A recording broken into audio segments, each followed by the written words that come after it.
Okay, welcome to another live episode of geekoutdoors.com. This week's episode starts a little bit later than normal. Had some things to take care of, and so now we are live. And main things we're going to be talking about today is first, YouTube Premium, formerly known as YouTube Red. And we're also going to be talking about how that relates to Internet Paywalls. And then we're going to be talking about Asteroid Linux, one of the coolest names for a distro that I've ever heard. And so let's go ahead and start off with YouTube Red. Now, I think a lot of people are familiar now with YouTube Red, and I think the majority of people are now subscribed to YouTube Red, mainly because of Cobra Kai. So I've talked at length about how much I love Cobra Kai, but from a business standpoint, this was a huge win for Google because they got a lot of people on this service. And whether or not they'll be on for a long time really depends on the things I'm going to be talking about after this. But YouTube Red is now on the map, and they're actually going to be increasing it. So first and foremost, the name is going to change to YouTube Premium, which will also include YouTube Music. But the biggest change is the pricing is actually going to go up. So right now you're paying $10 a month, and so soon it's going to be up to $12 a month. And so if you look down at this chart here, these are the differences between the new premium service and also the changes that we are actually going to be experiencing with YouTube Music. Because before, you would get YouTube Red with YouTube Music, and most people weren't aware of either one of those services anyway. And so the main difference is with music, you will be able to get ad-free music. So what that means is, a lot of people watch music videos through YouTube, like Vivo and stuff. And so through the YouTube Music program, you're able to watch those music videos without ads, and at the same time you can listen in the background, meaning you could turn off your device and it'll still be playing. You can also download as well. But the thing is, with the whole YouTube Red service, you were able to get an ad-free experience on all videos, whereas with music it's just for music videos. So I didn't really see the value in that at all. And honestly, I don't think anybody else did as well. But because of Cobra Kai, it was basically a big test on whether or not YouTube could get people on this service. And so far, it's paying off. Because you have to remember that YouTube has a lot of traffic. It's the second most used search engine. It's definitely one of the most traffic sites in the whole world, if not the most, besides Google itself. And at the same time, when it comes to video, this is where it's at. And so the potential for YouTube Red, or now YouTube Premium, in terms of a video service is much, much larger than any of its competitors because of the sheer fact that YouTube is so large. But it also leads into other services like the YouTube Music that I just mentioned.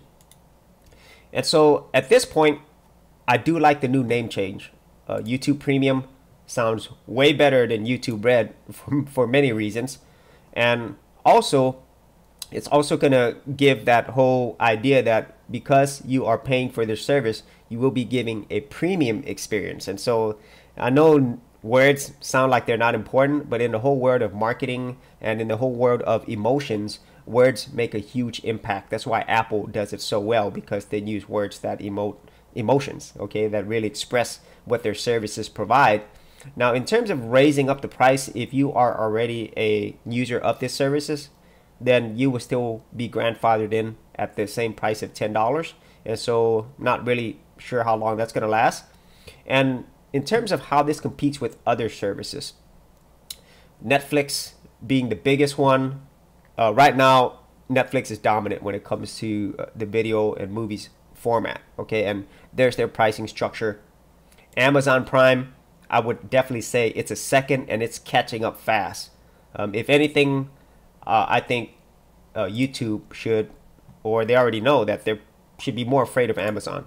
I think everybody should. So Amazon is a behemoth, and it's growing by leaps and bounds. And they're offering a lot of services. Okay, so I'll get into that a little bit further. And then, of course, we have Apple with their long-standing iTunes service. Now, the thing is, Apple, they really have not gotten into this game right now, the streaming game, in a big way yet, even though they do have Amazon Video, and of course they have their music service. because it's primarily meant for just their Apple users in their ecosystem. whereas all these other services, they're meant to be used by everyone. And so that's a huge advantage that these other platforms have. But Apple has a ton of money, and their brand is second to none. And so there's their pricing structure as well. And so how does this get into the whole thought of, or the whole discussion point of internet paywalls? Well, because as I have mentioned quite a few times in previous episodes, in the future, you're going to have to pay for everything on the internet. There's going to be internet paywalls everywhere. And so what I'm going to discuss is the two camps on this, like the ones who think this is a bad idea, and then the ones that think this is a good idea, and then somewhere in the middle. Okay? And so a lot of people are probably not going to be happy with this. Okay? Where the internet used to be free, and people were very used to getting everything that they wanted for free. Even though these companies providing these services, they still make their money primarily through ads, and that's why I talk so much about digital marketing, is because that's how they make their money. And it's going to be even a bigger portion of how the internet is actually gonna grow, okay, and also how it's going to be more business-like in the future. And so that's the first group, the people who are really used to getting everything for free. And I think over time, because of services like Netflix, like Amazon and iTunes, and other smaller services like Hulu, I think more people are beginning to get accustomed to just paying for things anyway. Whereas if you thought about this even like 10 years ago, it would be absolutely crazy for people to think you would pay for anything on the internet. Whereas nowadays, it's becoming more common. And it's not just these streaming services as well. Okay, if you are a gamer, look at something like Call of Duty Black Ops 4. They're removing the single player program, and they only have multiplayer available, which obviously means you're going to have to pay more money on, not just playing the game once, but probably just enjoying the whole game. I think anybody who's a gamer knows that gaming in modern times is way different than before. Before, you would buy the game once, it's already completed, and you don't have to pay for it again. Whereas in the whole new model of gaming, specifically with DLCs and microtransactions, that's not the case anymore. You will continually pay. And then that doesn't even exclude things like open source stuff. If you look at Ubuntu, right? Well, I mean, they have Amazon as one of their partners. And they've been into a lot of controversy with the open source community in terms of sharing data. And then more recently with their snaps, which I think is a great idea. But it's a very complex idea because there was also this whole controversy recently over crypto mining apps being inside these snaps. Okay, and snaps is basically a way that a developer can package all the dependencies all in one. So that makes it a lot easier. And once again, this is something that is not complex. This is something that is not easy because even Google and Apple have issues with things getting into their app stores, okay, despite how much money and how much security that they have. And so this is something that is continually going to become, I guess, more integrated when it comes to internet paywalls, okay? We might not think about it, okay, but if you think about your everyday things that you use, that's why I wanted to show these examples across many different areas and many different industries, because the whole idea of paying for things, having internet paywall for everything, it's not going anywhere. And so unfortunately for everyone who enjoys having things for free, that's not going to be the case in the future. And then even if you do still get things for free, you'll notice something. If you go to YouTube and you watch videos, you probably notice that you get more ads now, double or triple the ads in some cases, or longer ads. Okay, and that's not by accident, that's by design. And this is my whole thought on that.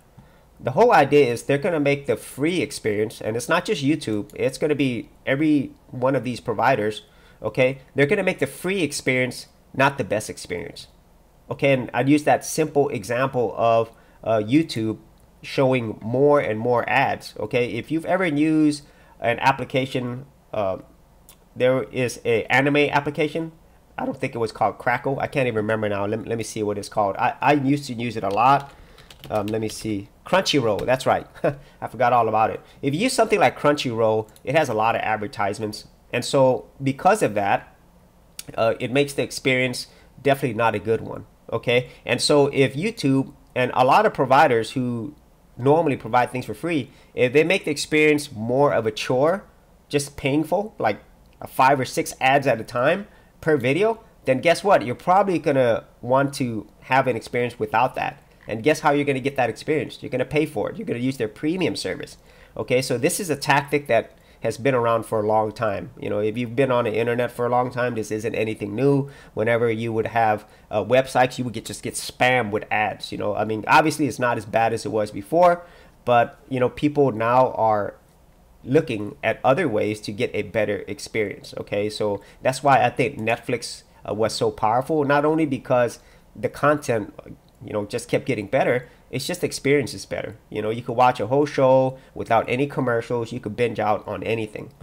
Okay, and so unfortunately for people who are used to getting things for free, if you still want to get things for free, just understand that your experience is probably not going to be as great or not even close to what it was before. And when compared to the free services, compared to the premium service, it's going to be the worst experience. Okay, and I showed you that real quick example. If you go on YouTube, you watch a lot of videos, now they have more ads. Okay, now on the other end of this spectrum is the people who think this is a great idea. It is a great idea for you to have internet paywalls on everything. Okay, now I don't think the majority of consumers like that. Okay, but the majority of people who do have business online or who make money online, I think a lot of them would applaud that. Okay, that would want that. Okay, now I myself, I'm in the middle. Okay, because I'm both a consumer and a creator, and I'll get into why one of them is the better approach for the future, okay, than the other. But the other extreme is we want to monetize absolutely everything, and I think for companies like Activision or Electronic Arts, they're the biggest supporters of that. And I myself, I don't agree with the extremes on either one. Okay, I think a completely free internet, that's not going to work. But at the same time, if you're nickel and diming every single thing like a lot of these game makers are, I think that's a horrible experience as well, because you already paid for it. And so I don't like that experience. If I had to choose one or the other, I would rather see hundreds of ads versus having to be nickel and dimed all the time. I mean, to be honest with you, okay, I just don't like that because I already spent money on it.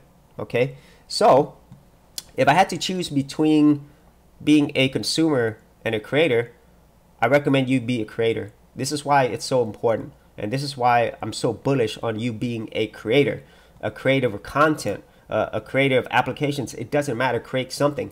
And the reason why I say that is, let's look at it from a consumer point of view. Okay, so if you are a consumer only, you do not get any benefits at all. If anything, you're basically under the control or under whatever providers are controlling the content that you have.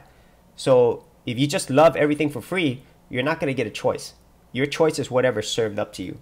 And if you try to go to other platforms that are free as well, I could pretty much guarantee you the majority of content on there is not going to be as good as these other platforms that run it as a business, that they know how to monetize it. Okay, and so the reason why I say it's a great thing to be a creator, okay, of course I'm a consumer as well, but I'm a creator first. And the reason why it's so important is just look at everything that's going on the internet. Everything is becoming monetized, right? And how are they becoming monetized? Through content, through things that are created. And so if you are a creator yourself and the internet is not going anywhere, there's going to be more and more people who use the internet. There's still a lot of people around the world who don't have internet service. Okay, there's over 7 billion people in the world in underdeveloped countries. Like, for example, Africa is one of the largest countries that's growing in terms of internet infrastructure. So if you look 5 or 10 years down the road, there's going to be billions and more people on the internet. And so if you are a creator, you could capitalize on that. You could make money from these systems that are built. Okay, and so that's why I'm so bullish on you becoming a creator, because not only can you still consume stuff, right, but you could make money off of it. You could make a living out of it, right? You could actually take advantage and adapt to this new environment where, you know, not only are you just consuming stuff and not benefiting from it, but you can be creative first and still be a consumer. So that's always something that I really feel is important, because this whole internet age is changing everything, absolutely everything. And so you could either be on the sidelines consuming and basically getting charged more for these services, right? And you have no control over that. Even if you decide, oh, I'm not going to pay for this anymore, where it doesn't matter where you go, you're going to have to pay for something, right? So why not use it to your advantage? Why not leverage these platforms? So that's why I say in the future, you know that these things are happening. You already see it yourself, but also people like myself, I'm showing you that these things are happening no matter what industry that you're in. You might as well take advantage of it and make money off of it, right? Be a creator. Because as all of this becomes more integrated with Apple, like say for example, Apple TV, people are watching stuff, or YouTube TV, right? Well, guess what's going to show on those other platforms? Other content, either from the actual big companies themselves or content creators like me and you. And so you will be able to make more money. So people are watching a YouTube TV video or Apple TV, and all of a sudden it shows your video as being related to that particular piece of content, or if you're on Amazon Prime. So now you have the potential to make money as well, and also provide content for other people to enjoy. And so, you know, it's that whole win-win-win mentality that I always talk about, where, you know, you could do something you enjoy, in this case, create something that you enjoy. Other people get value and enjoyment, or they learn something from it. And then finally, you make money. So everybody wins, right? And so I think if you go to the extremes on either one, if you are purely just a consumer, I'll be honest with you, you're probably screwed. Okay, you're going to have a worse experience. You're going to pay more for everything if you're just purely a consumer. And then on the other end, if you're purely a creator that only cares about making money, well, you're screwed too, because people are not going to trust you because you're constantly doing stuff like this. Nickel and diming all your clients and your consumers until it gets to the point where they don't want to buy your stuff anymore. Okay, so I'm more of a balanced approach. Okay, so be both. You know, you could be both a consumer who does help these people who create. You could be a creator who provides something that people actually value and enjoy, and at the same time, you can make money out of it. Okay, so those are my thoughts on that. So the whole idea of YouTube Red becoming premium and charging more, not surprising at all, because all these other ones are doing the same things. And as I've showed you, even open source stuff is doing the same thing as well. And you know, you're going to have to in the future, because everything's going to cost more. Okay, and so knowing all of that, highly recommend that if you are thinking about becoming a creator, don't think too long. Start creating stuff now. You know, whether it's websites like this, whether it's my personal opinion, go do YouTube. Whether you want to be a musician, whether you want to develop applications, it doesn't matter. Just create something so that you don't end up on the losing end. You know what I mean? And so let me see who's on here. Hey, good morning, Samuel, and good morning, Carlos. Thank you so much for joining. I know this is kind of late. I had to adjust our normal schedule even last week, but I'm so glad that y'all have joined today. Thank you for joining. And so let's go ahead and get to our second piece of news. And this one was funny though. I saw the name and I was immediately like, this is awesome. Okay, and what it's called is Asteroid OS. Okay, or Asteroid Linux is what I like to call it as well. Other people refer to it that way. So what is Asteroid OS? Well, basically it's a distro for wearables, and this is something that has been around. I think the very first release of this, or this video, probably came out in January, but I didn't know about it. And so what's cool about this is, obviously, first and foremost, it's a Linux distro. That's what it is, really. And secondly, it's on a format, on a medium that I really didn't think about, because the whole wearables thing, you know how when Android was really the first one to release it in a big way, and obviously we had other things like Fitbit and Apple's Apple Watch, right? It was going to be a huge thing, but that kind of died down, and I simply forgot about it. But in the whole wearables community, Apple is on top, not surprisingly. Okay, and I think second to them is Samsung, which did use the Android OS for wearables, but they also use Tizen as well. And so I myself, I don't really see the use of wearables at this point, but I thought the Android wearables looked a lot better than the Apple wearables. The Apple ones are just ugly. I mean, the whole square thing, I'm really not digging that at all. This Apple Watch, it's just ugly to me. Okay, but when I look at something like the Samsung Watch or any other wearables like the Motorola Watch, they look good in my opinion. You know, especially I think the Motorola one looks pretty good. You know, so yeah, there's the Gear S3, the Samsung smartwatches. You know, they look like real watches. Okay, and in the Android space, you have a lot more choice when it comes to watches. So let's go ahead and look at the Motorola watch. I don't even know if that still looks good. So let's go ahead and look at the Motorola watch. So let's see how that looks. Yeah, the Moto 360, I think it was the first one that really took a more, classic look. I love the roundedness of it all. I absolutely hate these watches. They're ugly, but it's Apple, and so people buy the crap out of these. they don't look nice at all. That's just my opinion. Compared to something like this, look how beautiful that looks. Okay, and so physical hardware aside, just like our Linux desktops, to have something like this where you have more freedom, you have more control, you have more privacy. You could change it however you want. That's awesome. That's really awesome. I can't wait for hopefully this stuff to grow more, because as wearables are, I think they're not going anywhere. Okay, they're still gonna grow, and right now these are the phones that it worked with. The LG watches look good as well.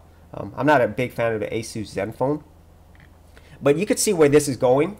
Okay, and I think right now with the whole wearable scene, they've pretty much gotten away from focusing on producing apps for wearables, because honestly, they just don't work well, at least not at this point.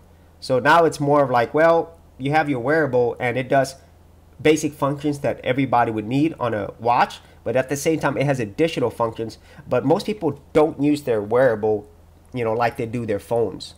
Okay, so I think it took the people like Android OS just to figure that out, and I think Apple figured it out first, because it was more basic in terms of its functionality. And so what the Android approach was, let's kind of like bring Android over from the smartphone to the watch. And even though features wise that was great, from a usability point of view, it wasn't. It didn't really work out well. And the Android wearables, they're still struggling right now, and even though I would say they're number 2 obviously next to Apple's watches. And so having another alternative like this, and this just looks like a really good looking OS in my opinion. It looks very modern, it's clean, I love those look. And I'm not sure what company's behind this. Let me see if you could find out with the development community. Vibrant community, okay, open source community. So I'm not sure what, I'd have to look to see where they're based out of. But thank you so much to the actual team to produce this Asteroid OS. And man, I love that name. It would be really awesome if they could actually get the Asteroid game license and have that built into every phone. That would be pretty sweet. Okay, and so yeah, so this is a whole nother arena that I simply forgot about. And so we know that Linux is pretty much everywhere, but just having Linux on there, the kernel on your devices, doesn't mean it's always going to be something that's used by mass consumers. Okay, I mean, obviously the Linux kernel is just the Linux kernel. Okay, that's all it is.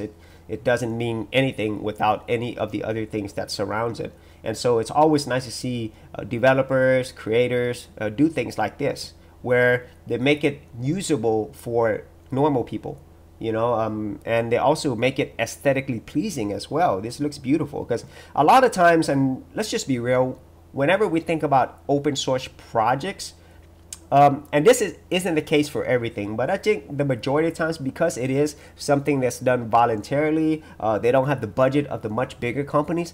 Normally, open source projects, at least in the Linux world, they're not the most polished looking. They're not the most professionally designed looking. Okay, and I say that in general, okay, because there's definitely some open source projects that look absolutely amazing, that function well, the usability is there, but for the most part, okay, it's not at the levels normally of these other companies that have billions of dollars to pump in resources for designers, for testers and so forth. Okay, so it's really nice to see something like this which looks modern, looks beautiful. It looks user friendly to me, and it is something that I would want on my phone, on my wearable whenever I get one.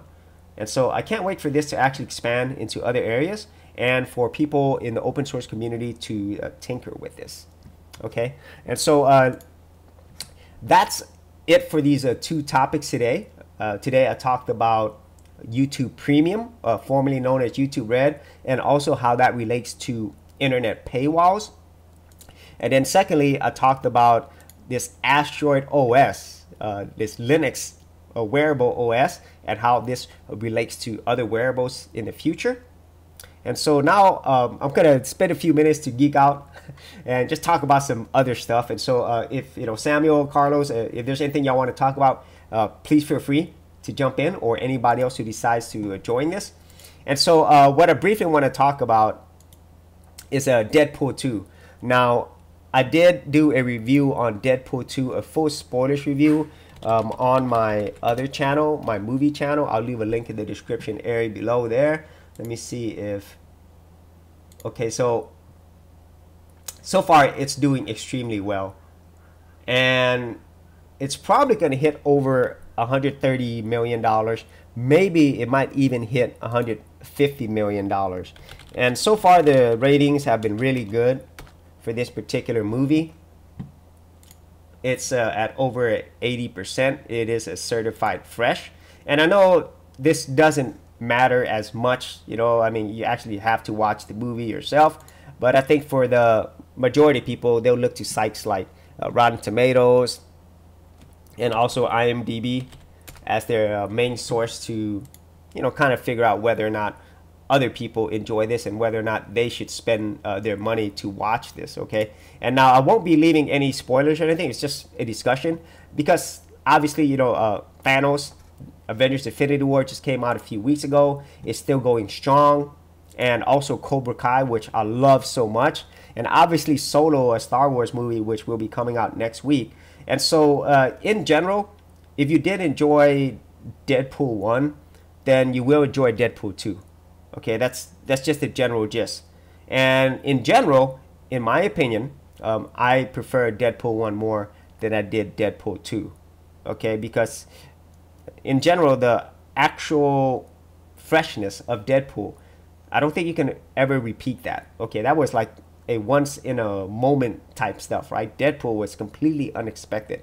And so for Deadpool 2, it is more of more. Okay, there's just more of everything. Okay, not getting into any spoilers. It's just more of everything.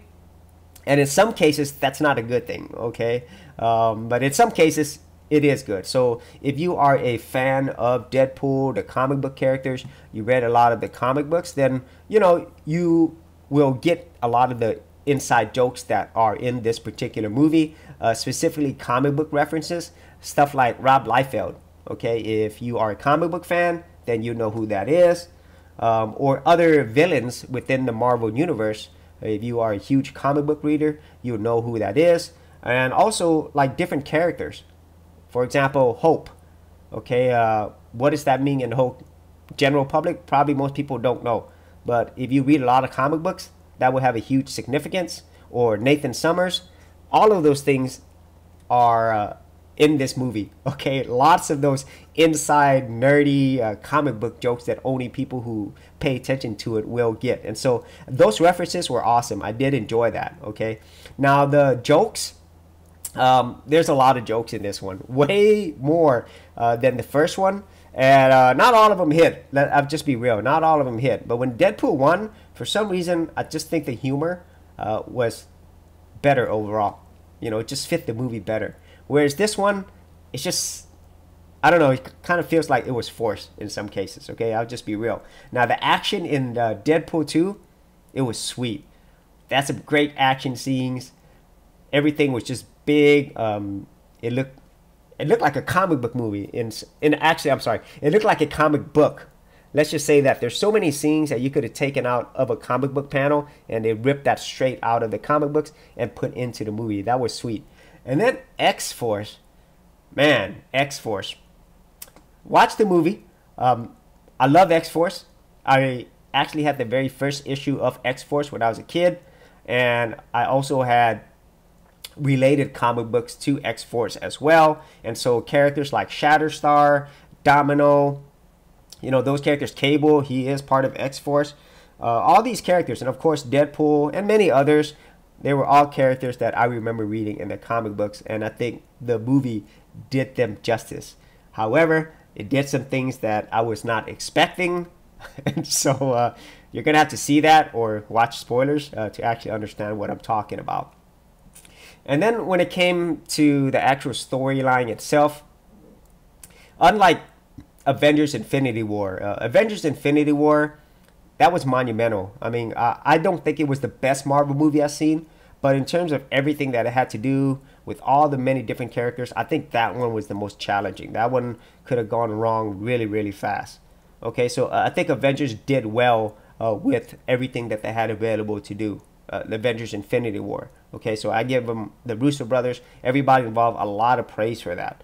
Now, in Deadpool 2, there wasn't really that. Okay, I mean, there wasn't like a central theme or things tying up, and I wouldn't really expect that with Deadpool because it's Deadpool. But at the same time, if I thought about Deadpool 1, that really had a central theme.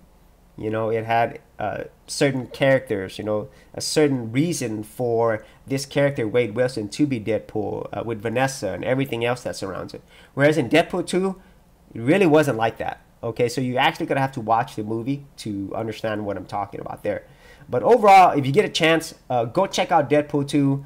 My favorite movie or series of this year, my opinion, is still Cobra Kai. That's still my favorite of the entire year of 2018 so far, and one of the most fun ones I've seen in a long time. And then in terms of upcoming movies, I'm definitely not going to watch Solo. It looks boring to me, and so I don't really have any interest in seeing that. And right now, it has a 71% tomato meter and a 54% who want to see it. Wow, ouch. Yeah, that kind of hurts. But at the same time, I think it's still going to make tons of money. It's Star Wars. Hey, good morning, George. Thanks for joining. Yeah, so Solo is still going to make a lot of money. And I don't, you know, I just don't think that it's not going to make money. It's going to make money. Now, the whole issue is how much money is it going to make?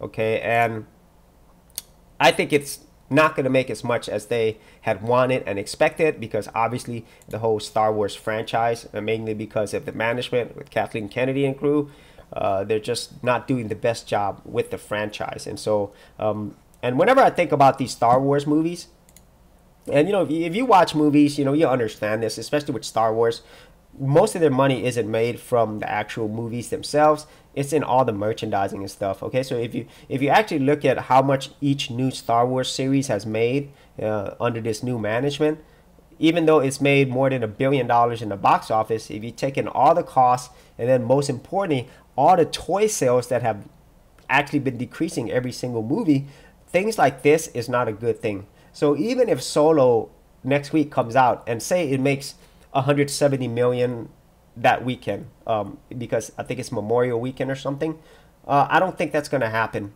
You know, I'm pretty sure it's going to be over 100 million, maybe 130 million. But if Deadpool 2 keeps going at the rate that it does and people have good word of mouth, then there's a good potential that Deadpool 2 could actually still be #1 the second weekend. And if that happens, that's not good news for Solo, because even if it has a very high opening weekend, it could drop really quick. And then you have to think about, you know, these companies making back their money and selling toys. And I don't think there's going to be a lot of people going out and buying these Solo toys, just as like they did that they didn't do with The Last Jedi. I don't think the toy sales are great there. The Force Awakens was obviously better in terms of that, because people were waiting for that movie. And so that is it for this particular episode. If you had any thoughts about anything I talked about there today, or Gaza and Rose joined kind of late. Yeah, it was kind of late today. I was actually going to end off the episode. Yeah, I actually couldn't start it at a regular time today, so I did have to actually start it a little bit later.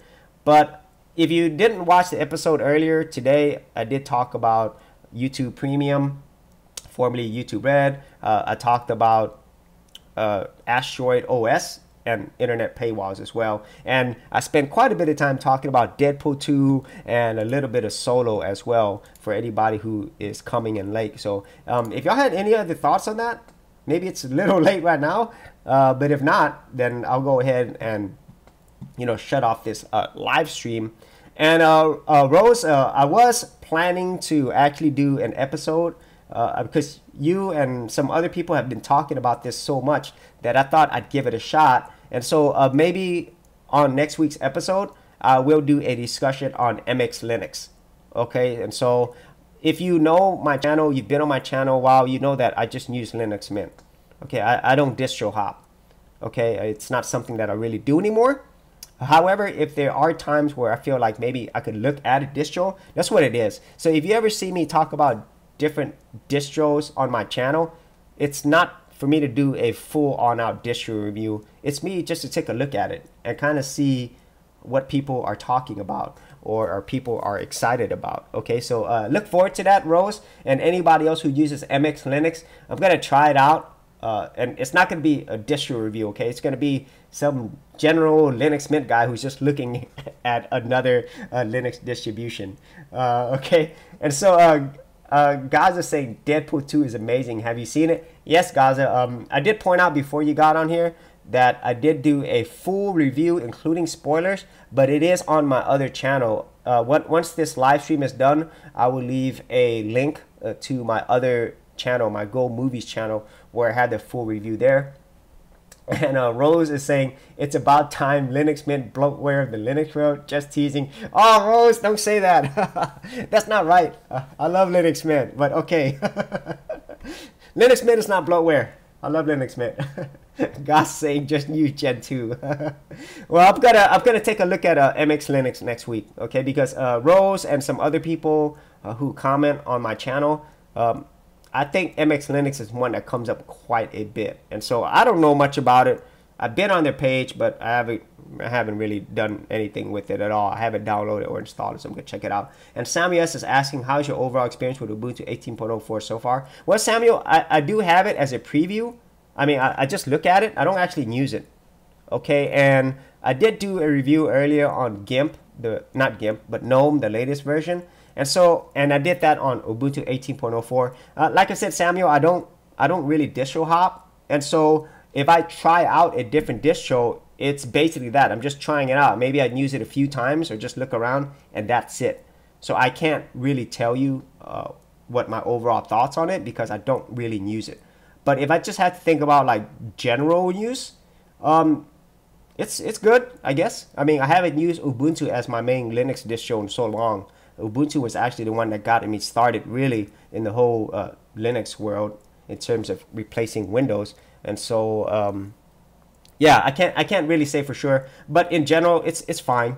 I don't have a problem with Ubuntu. I'm not a GNOME, like a traditional GNOME user myself. I like the way that the desktop environment is set up for me, with Cinnamon, which is still GNOME underneath, but you know what I mean. That's for me.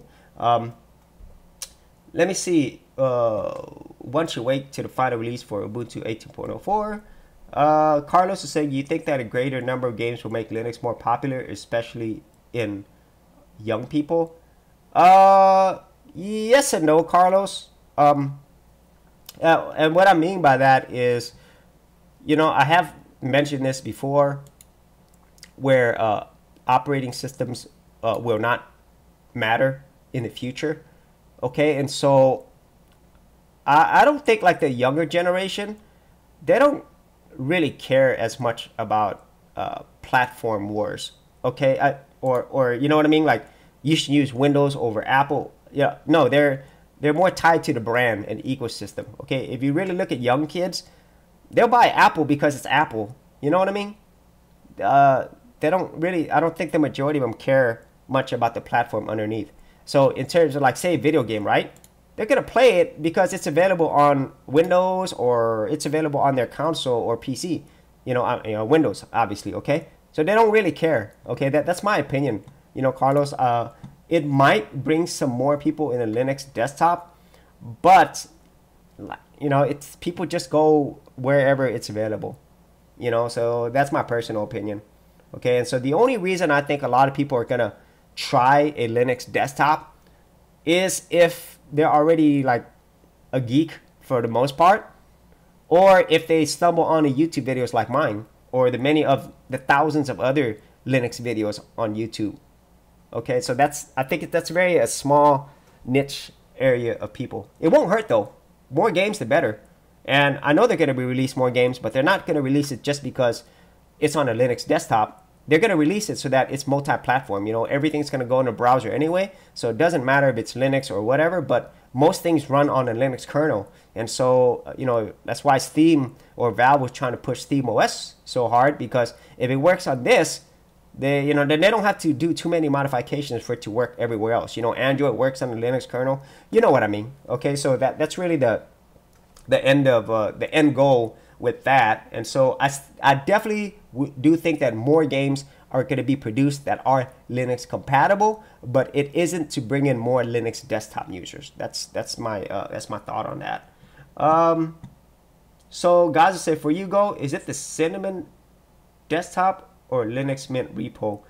It's the Cinnamon desktop. That's what I'm using, and obviously it's a modified version of it because I have my own theme and stuff on there. Okay, and so Rose is saying to fix the problems. Okay, that's for Ubuntu 18.04. Yeah, any bugs? Guys is saying Linux users are a dying breed of geek. I would agree with you guys in terms of the Linux desktop, okay? And it kind of goes into what I was saying a little bit earlier. Most people do not care about what platform is underneath, okay? And it makes sense, okay? You just use whatever it's available on because it's a service or product that you use, and I think it makes sense now, okay? And that's why the browser, and I've talked about this so many times, why Google was so smart in producing Chrome OS. Because if you think about what you use every single day, your browser is the most used application. Web apps are the things that most people use, and so that's not changing anytime soon. We do more stuff through our browser than any other application. We use more web apps. You know what I mean? And so, yeah. So, let me see. Did you hear about the leaked Google Maps behavior modification? No, I didn't, Rose, but honestly, it's something that pretty much all companies do. Okay, they need to study, as part of marketing, by the way, they need to study human psychology. And this has been around way before the internet. Okay, so the first company that I worked at, we dealt with airlines, okay, American Airlines, okay. I worked for a company that was a subset of that. And so we had, God, tons of data. I mean, from the 60s or early 70s, and were already studying human behavior way before then. And so, for people who've never done data before, especially on a large scale, they might be surprised to hear these companies are studying human behavior and AI, but it's been around way before that. It's always been around. Okay, and so it's just now that because of these technologies, they're able to gather the data and, most importantly, analyze it and use it in a much more advanced level than before. But the whole idea of collecting data, studying human behavior, that's been around for decades, and even as a human being, as a species, we've been studying human behavior ever since humans were able to think. Okay, and so, yeah, so I know that's kind of long-winded way, Rose, but that doesn't surprise me, but it's already been happening anyway, unfortunately, I mean, for people who are not aware of that.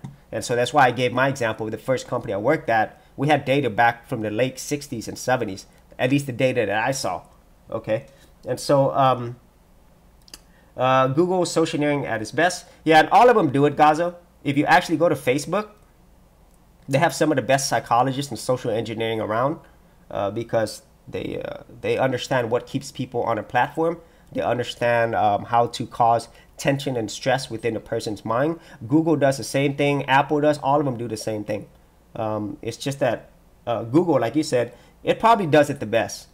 But they do it in a way that is, I don't know, it's more natural. Okay, you don't, even though you know what's happening, you don't feel the same way as you do when you're using Facebook, okay? And so there's different approaches, okay? Soon people will be unneeded because of AI and robotics. Yeah, that's already been happening, Rose. I mean, technology is always going to replace people. I mean, and I'll give you a good example. And if you think about farming, right? Farming was the biggest thing for hundreds of years, okay? And so whenever they introduced tractors and more equipment to produce more food, guess what? Less people were farmers. The machines took over because the technology got better.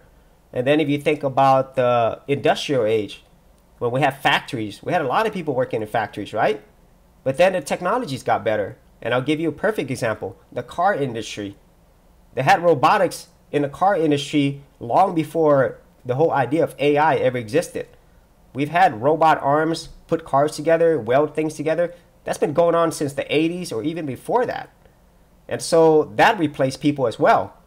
Okay, so now we're in the information age and we're moving over to the data and AI age, where people before who had all these technical skills, they're not as needed much anymore as well, because AI is doing a lot of that work for them. And so you need less people there. And so as technology progresses, you will always need less people because it's not as efficient. Okay, that's reality. And that's why I pointed to examples of farming, the industrial age, the information age. Just look at history. It's always been happening. You know, so you'll always need less people because technology keeps getting better and it's more efficient. Okay, and unfortunately that means they don't need people. Okay, so that's why I always go back to the whole idea of Terminator, because that's where we're heading. If we're not already there, that's where we're heading. Is leak internal Google video? Okay, Gaza Rose should have used AI for the presidential elections for suitability. Well, Gaza, they're already using that anyway. So yeah, they're already using AI for that. So Samuel S, I think basically Google and similar companies are designed to do so. And Samuel, I've mentioned this before, businesses have to. You have to collect data, you have to analyze, you have to use psychology, you have to do marketing.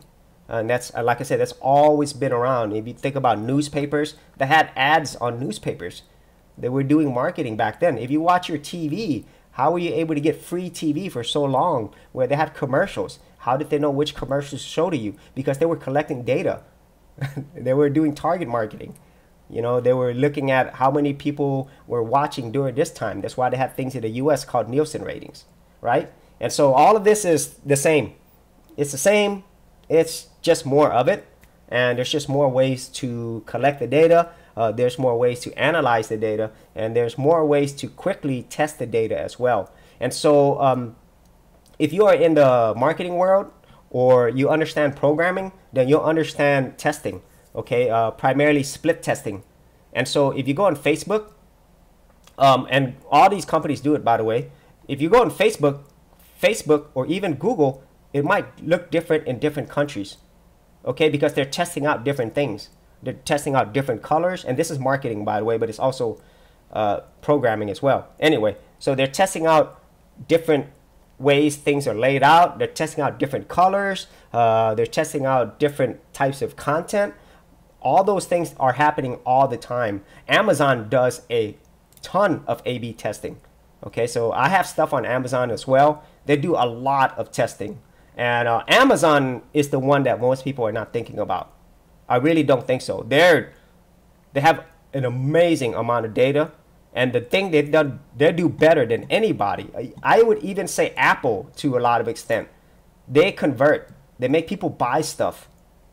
Period. They have more credit cards on file than any other company. If you want to be scared of a company, if you're afraid of that type of stuff, be scared of Amazon. So Amazon, yeah, they're the real deal.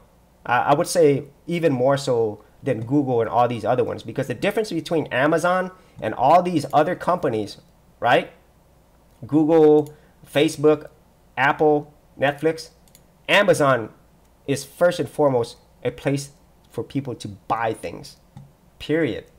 And so selling your content for people to buy something is the hardest thing to do.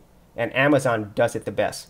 And so they probably do millions and millions of tests all the time.